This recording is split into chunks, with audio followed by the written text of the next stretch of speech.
Hello, hello! It's me, your Bai, and I'm back again for another vlog and another gala. Sa mga oras ngang ito, paalis pa lang kami sa bahay at kitang-kita nyo naman nakapayong pa ang mga person kasi umuulan. Pero syempre, rain or shine, hindi kami magpapapigil. Go for the gold! Char! Kasi celebration talaga to ng aking birthday, itong gala na to, kaya kailangan talagang ituloy kahit ano mangyari. At ito na nga, pabiyahin na kami nito papunta sa may Ludong Station. Part nga pala siya ng Ilan City. Kulang-kulang 4 hours nga pala yung biniyahin namin dyan mula dun sa bahay namin.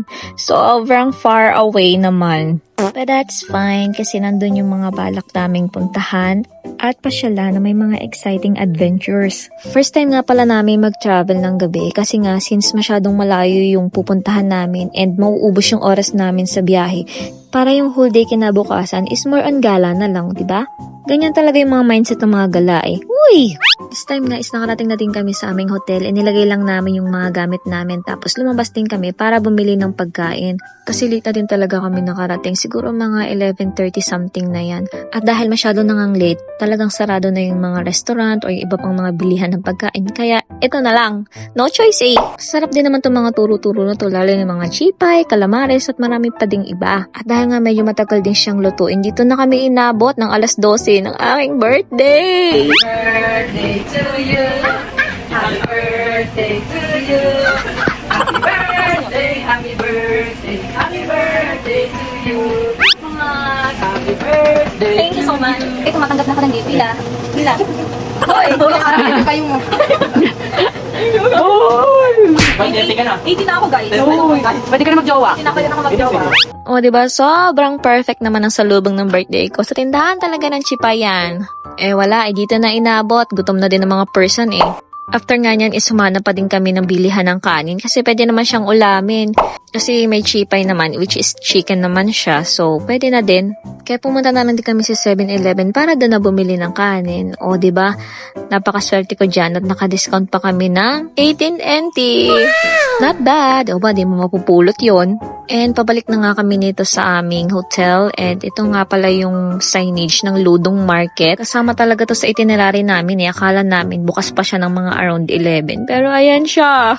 Sobrang sikip. Ang daming tao. Charot. Ano ba? Huwag kayo magtulakan. Wala akong madaanan ng sikip. Uy, wala. Sarado na talaga. Sad to say, wala na kami naabot ang night market. Nakakalungkot naman. But that's fine. Balikan na lang namin siya kinabukasan. Hindi kami papayag hindi ma-experience tong night market na to. At eto na nga, nakabalik na uli kami sa hotel at hinain na ang mga pagkain. Munti ko nang makalimutan, may baon nga pala silang adobo.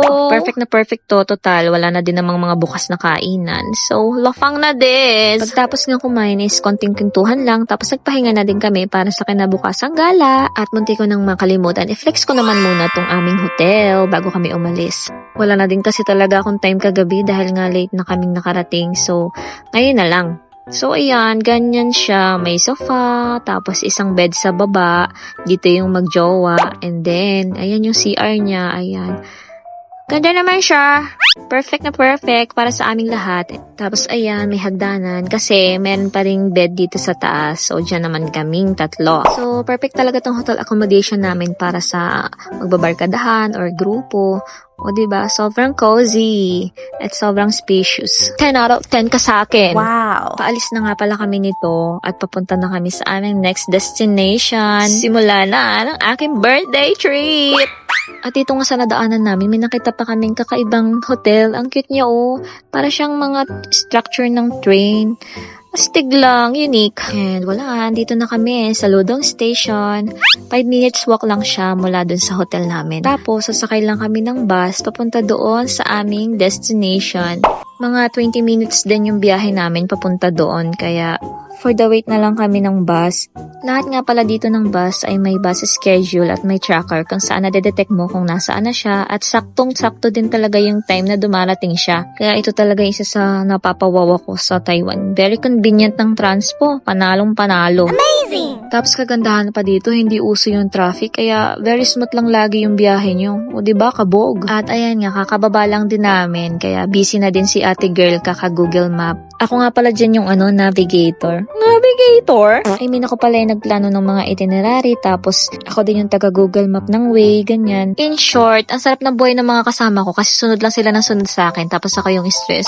Hoy! At eto na, nakarating na kami dito sa Xiangjiang Rafting. Yes, magre-river rafting lang naman kami. Dahil nga maaga rin kaming nakarating dito and matagal-tagal pa yung schedule namin ng river rafting, sabi ko sa mga kasama ko, mag-uli-uli na lang muna kami. Kasi tamang-tama, may nakita din ako sa Google Map na may malapit na park dito. Kaya sabi ko, tara, sumama. Kasi huy, hindi ka kakanta. Tamang-tama lang din yung panahon kasi hindi mainit at hindi naman naulan. Diyan nga pala sa dinadaanan namin, may nakita kaming malamansyon na bahay. Akala nga namin bahay ng presidente eh. Tapos may lumapit na tao sa amin. Magaling din siya mag-English. Akala nga namin nung una is Amerikano siya. Pero Taiwanese local pala talaga siya. And surprisingly, in-invite niya kami na mag-tour doon sa mansion na yun. Grabe naman ang swerte ng mga person. Wow. Noong nga is hindi kami makapaniwala na talaga ba? Invite mo kami pumunta dyan. Sino ba naman kami? Mga habak lang naman kaming. Huy, napaka-OA mo. Tapos, ayan, ina-explain na niya yung mga structure ng bahay. Tapos, ang ganda-ganda kasi meron siya dyang mini fish pond, may mga isda niya, pinapakita niya sa amin. Tapos, ang ganda-ganda as in. Tapos, in-explain niya sa amin yung details ng bahay na magbubukas pa lang pala sila sa public kasi kaka-renovate lang daw niya nitong bahay. Magiging hotel accommodation pala tong gagawin niya dito. At mag-o-open na din daw sila next month. Sobrang swerte lang talaga namin kasi na-invite kami dito tapos kami pa yung first na naka-explore dito sa bagong villa niya. O, diba? Salamat! Pinakita pa niya sa amin to. O, may barbecue area tapos may pool area na din. O, diba? Perfect na perfect to para sa mga family gatherings, yung maramihang grupo, ganyan.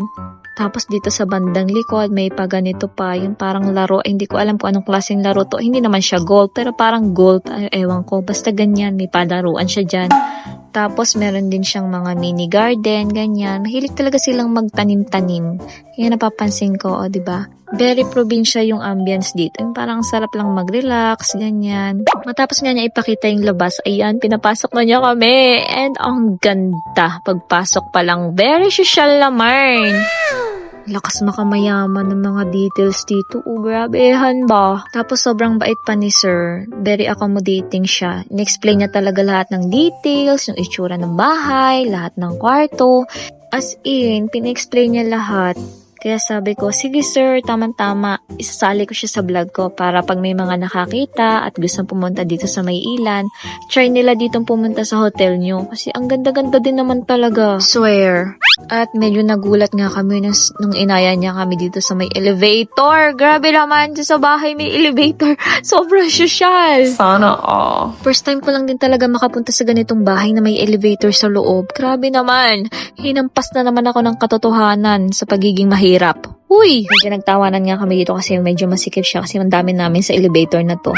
At ito nga pala yung name ng hotel na to, Anon Manor. At ayan, unti-unti nang pinapakita sa amin yung bawat rooms. Oh, di ba? Ang ganda. Very elegant. Grabe. Kompleto na lahat, be. Kayo na lang talaga yung pupunta dito. Sarili nyo na lang. Ultimo yung design ng details sa CR. Very perfect. Samahan mo pa ng ganitong view sa terrace. Ay naku, panalo ka na talaga. Tapos, every rooms nga ay iba't ibang inspired design yung mga details. Tingnan mo naman. Busog na busog talaga yung mga mata namin. At saka, alam mo yun, ang dami mong pwedeng makuhang design ideas kung sakaling gusto mong magpagawa ng sarili mong bahay. Diba? Ang perfect ng mga interior designs nila dito. Panalo. At syempre, konting flex lang ng view dito sa labas ng terrace. So, at ayan, another room na. Bawat room talaga, panlaban. Pili ka na, be. The choice is yours. Huy! Feeling ko, kahit siguro yung buong angkan ko dalhin ko dito, kasya kaming lahat. Sobrang dami ba namang room, tapos ang lalaki pa ng mga bed, di ba? Kahit siguro doon ka na lang sa sahig, ay kasyang-kasya pa rin, sobrang lawak. Amaze na amaze din talaga ako sa mga design ng bahay na to, as in, ang lakas talaga makasosyal. Why naman kasi pinanganak ako mahirap? Hindi ka magiging pala desisyon. Be thankful pa rin kung ano man yung kapalaran na binigay sa'yo, kasi ano na lang, bawi ka na lang next life, be. Maswerte lang din talaga yung iba na pinanganak na may golden spoon na agad. Yung mga pinanganak na talaga na mayaman, diba? Alam mo yun, na nararanasan na agad nila yung kaginhawahan ng buhay. Pero tulad nga na sinabi ko, thankful pa din naman ako dahil nga Di man ako binigyan ng sobrang yaman na pamilya. Thankful pa din kasi binigyan naman ako ng maayos na pamilya, masaya, at syempre buo. Kaya dun pa lang panalo na din naman. Kasi 'di ba, hindi naman lahat din ng mayamang pamilya is masaya, ganyan. Mabalik lang ako. May in-explain nga pala si Sir dito. Dito daw sa room na to, marami na daw nakapag-try before na mga kinasal, na couple, at dito sila nag-honeymoon. Kasi before daw is parang hotel na din talaga siya. Kumbaga, binili lang niya to tapos ni-renovate, mas pinaganda. Kaya sabi ko nga, sarap siguro kung dito kayo mag-honeymoon no, pagkatapos ng kasal. When kaya? Uy, di ka magpaparinig. Tapos ayan, dyan daw pala yung pinakalutuan, kitchen ng mga guests kung gusto nilang magluto, ganyan. Kompleto na din lahat ng mga gamit para sa pagluluto, o diba? Shala. Tapos ayan, may isa ding room dito na ganito na maramihan din. Parang style dormitory, double bed ang peg, ganyan. Perfect din siya siguro para sa isang medyo malaking family. Tapos may baby, ganyan. Kasi meron din ditong baby's crib at saka yung parang upuan ng baby, o diba? Perfect! At doon na nga natatapos ang pa-hotel tour. Salamat naman ng marami kay Sir sa pagtanggap sa amin. And pabalik na din kami doon sa river rafting kasi malapit na din kami magsimula. And ayan, ito yung mismong lobby niya.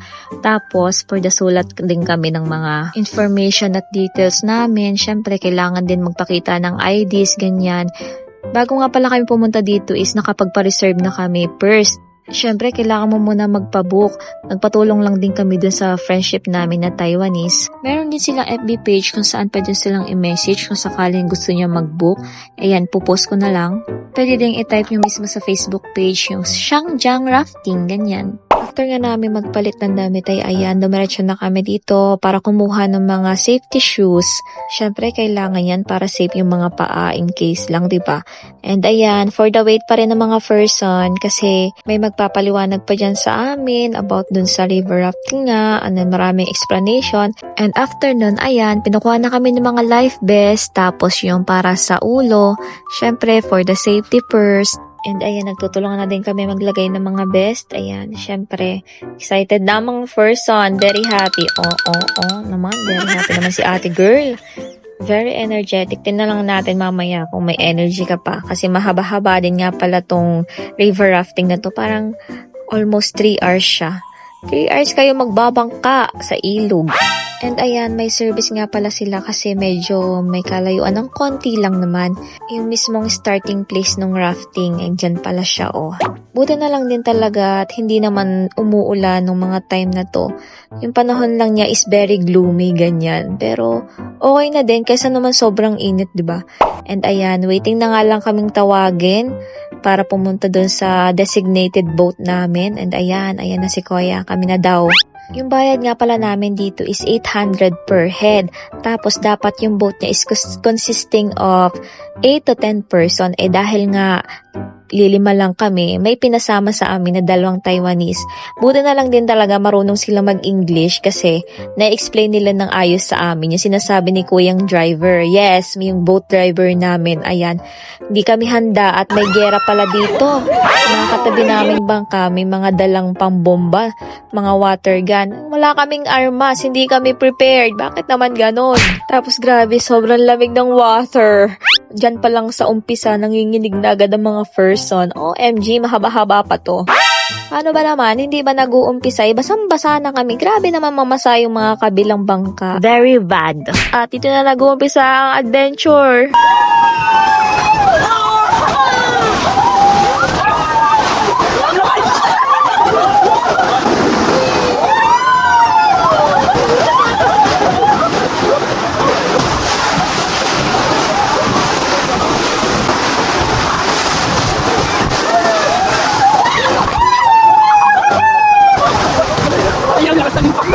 Kalayo lang natin.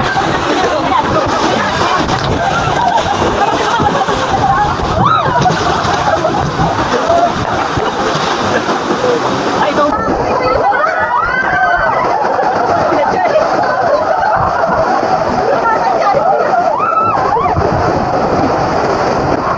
O, diba? Sobrang saya. Very enjoy naman ang mga person. Happy na happy.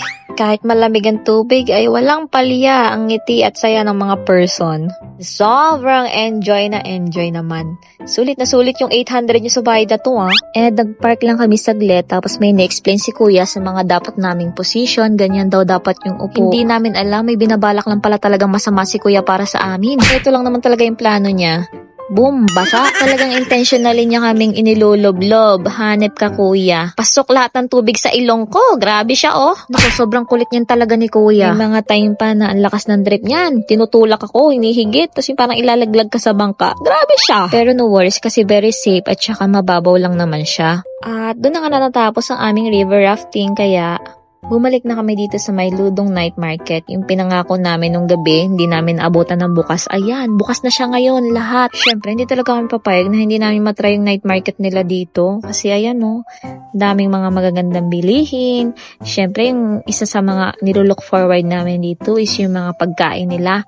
Yung mga best delicacies nila, ganyan. Wow! Sobrang dami nyo nga din talaga dito mga choices na pwedeng bilihin mula sa mga damit, sapatos, and everything. Andito na lahat. Kompleto na be. As in, mabubusog yung mga mata nyo sa sobrang daming pamimilian. Amazing! Syempre dahil nga pagod din kami dun sa pagre-river rafting, sabi ko magtingin-tingin na lang din muna kami ng mga turo-turo dahil medyo maaga pa nga this time. Sabi ko, mamili na lang muna kami ng mga pwedeng imerienda, ganyan, pampalipas lang din ng oras kasi naisip namin na sa dinner is magshabu-shabu na lang kasi nga dahil nga galing kami sa river rafting tapos malamig yung tubig, masarap humigop ng sabaw, diba? Perfect. And dito nga is may naispatan na kami na stall ng pagkain. Sabi ko, subukan nga namin this. And eto nga pala siya. Nakita nga pala namin doon sa post ng banners na na-feature na siya sa TV. Kaya sabi ko, sige, try natin. And in fairness, masarap nga talaga siya. Pasok sa panlasang Pinoy. Dito nga is naghiwa-hiwalay na lang muna kami para magkanya-kanya ng pila sa iba't iba pang bilihan ng stall ng pagkain para mas makakarami, di ba? Tapos share-share na lang kami sa mga binili namin para lahat natitikman namin, di ba? And ayan, nag-taste test na kami. Lapang. Medyo nagutom at napagod mga person dun sa extreme activity namin And eto na nga, dahil medyo nagdidilim na din, sabi ko, sige, puntahan na natin yung shabu-shabu. Yung 6 Old Door Hot Pot. Parang every city is may branch siya kasi sobrang sikat din ang shabu-shabu na to. Kasi bukod sa masarap na, very affordable pa. Wow! And after namin mag-dinner, eto na, dito na kami sa pangalawa naming hotel. Siyempre, panibagong destination, panibago ding hotel accommodation. A little quick tour na din dito sa hotel namin. Dito talaga ako natuwa sa may CR kasi may nakita kong bathtub. Lagot ko sa akin mamaya. For the same ako dyan later. At dahil ako nga ang naunang gumamit ng CR, yung mga kasama ko sa labas, hindi ko alam may mga pinaplano. Be, natatay na ako, Be! Be, bilisan mo. Patayin mo muna. Be, bilisan mo, natatay na ako. Patayin mo ba tayo? Be, mamaya ka na mag-toothbrush, natatay na ako. Oo, palabas na, Be, yung bata. Palabas na. Oo, tunay, palabas na yung bata. Wala, naunahan ka na natulog ni Batang. Nakapag-nyonay na siya, Be. Bahala ka dyan. Bukas na daw siya maliligo kasi naligo kanina. Happy birthday! Happy birthday to you! Happy birthday to you!